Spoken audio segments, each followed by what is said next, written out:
নমস্কার ম্যাডাম। কি ভাবছেন? আর ভেবেই বা কি হবে? তাহলে আপনাদের বাড়ির জাগ্রত দেবতা আপনাদের না, আমার কথাই শুনলো। হ্যাঁ, আপনার এত পরিশ্রম সব চলে, কি ছোটাছুটি না করলেন। আপনার জন্য আমার খুব কষ্ট হচ্ছে ম্যাডাম। আপনাকে দেখে না আমি অবাক হয়ে যাচ্ছি। আপনার বিরুদ্ধে বিভাগীয় তদন্ত বসেছে, তারপরেও আপনার এতটুকু লজ্জা নেই না? ম্যাডাম, আজকালকার দিনে কি লজ্জা থাকলে চলে বলুন? হ্যাঁ, তদন্তর মতো চলবে। আমি বরং বউ নিয়ে একটু পুরী থেকে ঘুরে আসি, ছুটি ছাটা পাই না তো। জগন্নাথ দেবের দর্শন করে। চুপ, খবরদার বলে দিচ্ছি, আপনার এই পাপী মুখে আপনি আমার যজ্ঞ দাদার নাম নেবেন না। যজ্ঞ দাদা কখনো কোনো অন্যায় হতে দেননি, আর দেবেনও না। এ আপনি কি কথা বললেন ম্যাডাম? হ্যাঁ, আপনাদের বাড়িতে গিয়ে আপনাদের ঠাকুরকেও তো প্রণাম করে এলাম, তিনিও তো আমার কথা শুনলেন। আপনি তো সেই হেরেই গেলেন, তাই না? আসুন ম্যাডাম।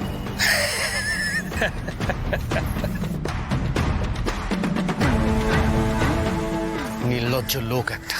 ছি ছি ছি ছি ছি ছি। আরে আমিও তো সেম ফিল্ডেই কাজ করি, ভাবতেই লজ্জা লাগে। এরা নাকি আইনের রক্ষক, পুরো গোটা সমাজটাই ঘুম ধরে গেছে। সত্যি এটা স্পষ্ট বোঝা যাচ্ছে যে পুরোটাই সাজানো, মিথ্যে। আর সবাই অন্তত বুঝতে না পারুক, আমরা তো বুঝতে পারছি, কিন্তু কিছু করতে পারছি না। সিরিয়াসলি এত কিছুর পরেও আমরা হেরে গেলাম। সবার সামনে ওরা একটা মিথ্যে নাটক সাজিয়েছে। আইনের ফাঁকটাকে ওরা ঢাল বানিয়ে সবার চোখে ধুলো দিয়ে আমাদের চোখের সামনে থেকে বেরিয়ে যাচ্ছে। আমি সেটা কিছুতে সহ্য করতে পারছি না। Parna, it's okay, morally down হয়ে যাও না। দেখো, আমরা তো শেষ অবধি লড়াইটা চালিয়েছি। কেন পর্ণা, এই সিস্টেম ব্যাপারটা না ভীষণ গোলমেলে। এই এত বড় সিস্টেমে আমরা কিন্তু একটা আঁচড়ও কাটতে পারবো না। কিন্তু আমরা লড়াইটা ছাড়িনি, জানি এই কেসটা যেটা খুব কঠিন ছিল। সরি অভি, সরি, আমরা পারলাম না, হেরে গেলাম, আমরা হেরে গেলাম। তুমি প্লিজ কেঁদো না, প্লিজ। চোখু দাদা, চিরটা কাল তো জেনে এসেছি, সত্যি কখনো চাপা থাকে না, যাই হয়ে যাক না কেন। যারা অন্যায় করেছে, যারা অপরাধ করেছে, তারা শাস্তি পায়। মিথ্যেটা কখনো সত্যি হতে পারে না। কিন্তু আজকে যেটা ঘটলো, তাতে তো সবটা মিথ্যে হয়ে গেল চোখু দাদা।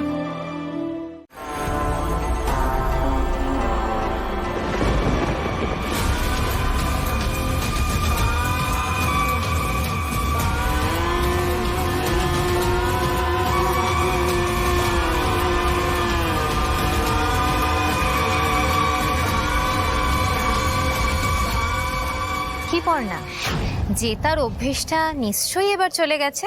রতনে রতন চেনে, এটা তো কথাতেই রয়েছে। যেই অন্যায়ের গন্ধ পেয়েছেন অমনি এখানে সে জুটেছেন আপনি, তাই তো? কি করব, একই দত্ত বাড়ি, তার ওপর তোর বাড়াবাড়ি। আমি না এসে কি করে থাকতে পারি বলতো? কি বলতো, তোকে হারানোর সুযোগ পেলেই না আমি নিজেকে কন্ট্রোল করতে পারি না, ভেতরে কেমন যেন একটা হয়। ঈশা, তোমাকে না চিনতে বাকি নেই। তুমি কতটা নোংরা, কতটা অসভ্য, সেটা নিজের মুখে বলতে হবে না। সৃজন, আমাকে না বেশি ঘাটিও না। হ্যাঁ, মুখ ফসকে পুরনো কোনো কথা মনে করিয়ে দিলে কিন্তু। একদম বাজে কথা বলবে না। ঈশা প্লিজ, তুমি এখান থেকে যাও প্লিজ। দাঁড়াও, আসল কথাটা না বলে কি করে চলে যাই বলো তো?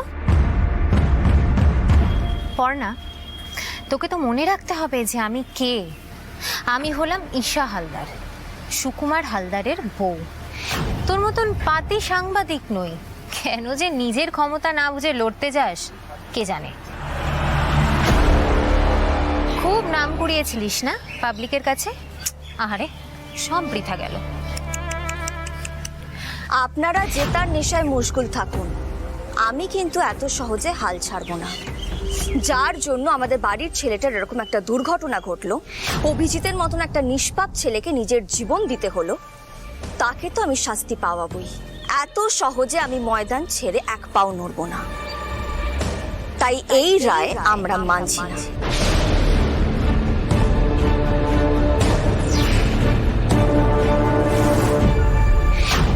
আপনাদের যত ইচ্ছা ফুর্তি করে নিন, কিন্তু একটা কথা ভালো করে মাথায় ঢুকে নিন, যতক্ষণ না পর্যন্ত ওই আহির ভৌমিককে দিয়ে আমি জেলের ঘানি না টানাচ্ছি, আমার নামও আলোকপর্ণা বসু নয়।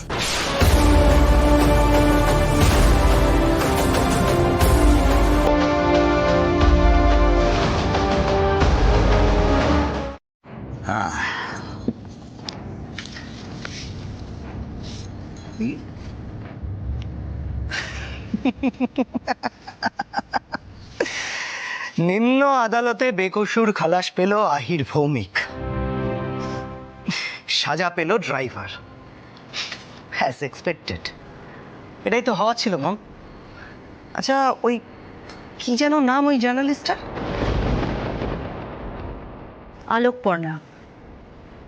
Alokparna Basu. Yes yes yes, Alokparna Basu. খারাপই লাগছে মেয়েটার জন্য, কেরিয়ারটা জাস্ট শেষ হয়ে গেল। এক্স্যাক্টলি।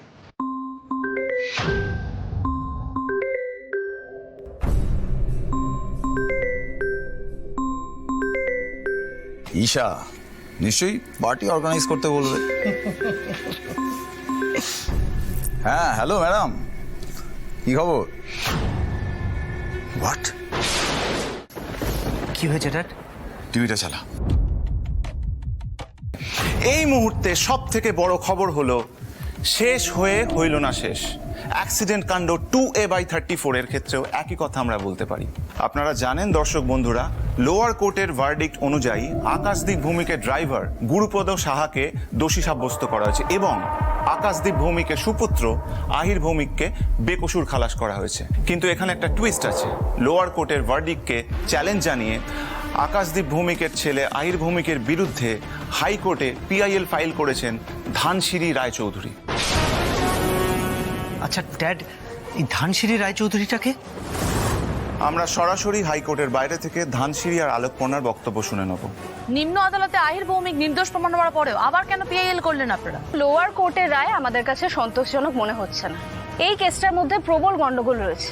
আমরা চাই নতুন করে এই কেসের বিচার শুরু হোক। আচ্ছা, আপনাদের কি ধারণা সেই দিন কি আহির ভৌমিক কি ওই গাড়ি চালাচ্ছিলেন? ধারণা নয়, আমরা এ ব্যাপারে নিশ্চিত।